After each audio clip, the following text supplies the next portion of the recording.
वही 2024 में ये नंबर बढ़कर 1.61 लाख स्टार्टअप्स हम लोग के पास आ गए और 2025 में यही नंबर 80,000 प्लस टेक में जॉब होंगी।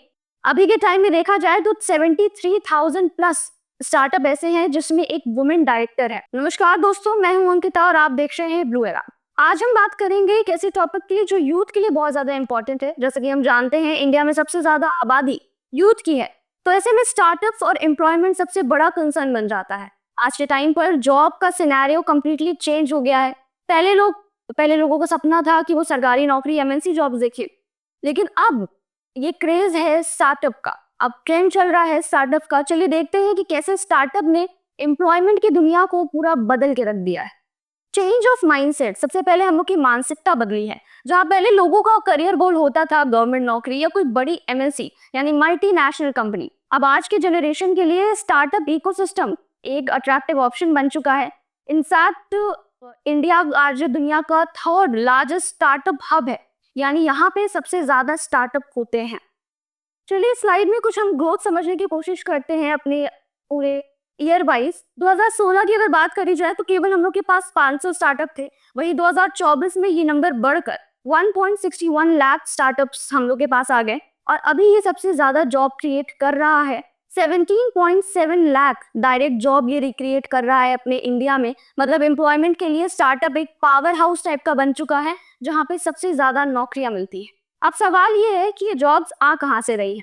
बता दें आईटी सर्विस में 2 लाख प्लस जॉब क्रिएट हुई हैं। Health care and life sciences sector में 1.5 लाख जॉब्स दिए हैं और वहीं प्रोफेशनल सर्विस में ये नंबर बढ़ गया है 90,000 से ज्यादा।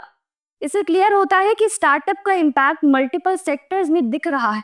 हमारा यूथ समझ रहा है कि अब हमें नौकरी के पीछे नहीं स्टार्टअप के पीछे भागना है, ताकि हम लोग का जो इकोनॉमी है वो और ज्यादा स्ट्रांग बन पाए। स्टार्टअप की दुनिया में आने वाले दिनों में स्कोप और बड़ा होने वाला है। सिर्फ 2025 में 60,000 नई हायरिंग एक्सपेक्ट कर रहे हैं हम लोग और 2025 में यही नंबर 80,000 प्लस टेक में जॉब होंगी। सबसे बड़ी बात है, अब सिर्फ मेट्रो सिटीज नहीं बल्कि टियर 2 और टियर 3 की जो सिटीज हैं, जैसे कि लखनऊ हो गया, जयपुर हो गया, इंदौर हो गया, यहाँ पे भी हायरिंग का एक सर्ज देखने को मिलेगा। हर खाने के साथ एक चैलेंज भी आता है, जैसे कि रियल मनी गेमिंग बैन होने की वजह से एमपीएल ने 300 प्लस एम्प्लॉइज का ले ऑफ कर दिया, जो कि उन्हें इंडियन टीम के 60% था। जैसे कि कुणाल बहाल ने कहा, disruption create new ideas and new startups, यानी चैलेंज के साथ एक नई अपॉर्चुनिटीज भी आती हैं। हमने स्टार्टअप को जाना और ये भी जाना कि स्टार्टअप हमारी इकोनॉमी के लिए कितना इंपॉर्टेंट है। अब देखते हैं सरकार कैसे इसको बूस्ट कर रही है। सरकार भी स्टार्टअप को बूस्ट करने के लिए काफी इनिशिएटिव ले रही है। जैसे कि आ गया स्टार्टअप इंडिया सीड फंड, तो इसमें आपको स्टार्टअप के लिए फाइनेंशियल सपोर्ट मिलता है। दूसरा आ गया अटल इंक्यूबेशन सेंटर्स, यहाँ पे आपको गाइडेंस मिलती है, आपके जो स्टार्टअप प्लान्स हो सकते हैं उससे रिलेटेड। और वुमेन एंटरप्रेन्योरशिप के लिए स्पेशल सपोर्ट भी यहाँ पे मिलता है। अभी के टाइम में देखा जाए तो 73,000 प्लस स्टार्टअप ऐसे हैं जिसमें एक वुमेन डायरेक्टर है। ये दिखाता है कि स्टार्टअप कल्चर केवल इंक्लूसिव नहीं बल्कि प्रोग्रेसिव भी है। अब एंड में फाइनली एक एग्जाम्पल है हमारा स्वदेशी ऐप ब्लू एरा।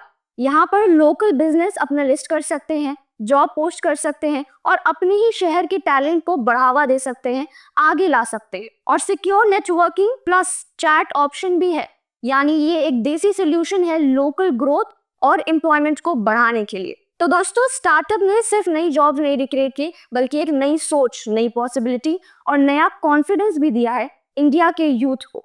अगर हम इस एनर्जी को और सही डायरेक्शन में लेके जाएं तो आने वाले सालों में दुनिया का सबसे बड़ा स्टार्टअप हब इंडिया बन सकता है।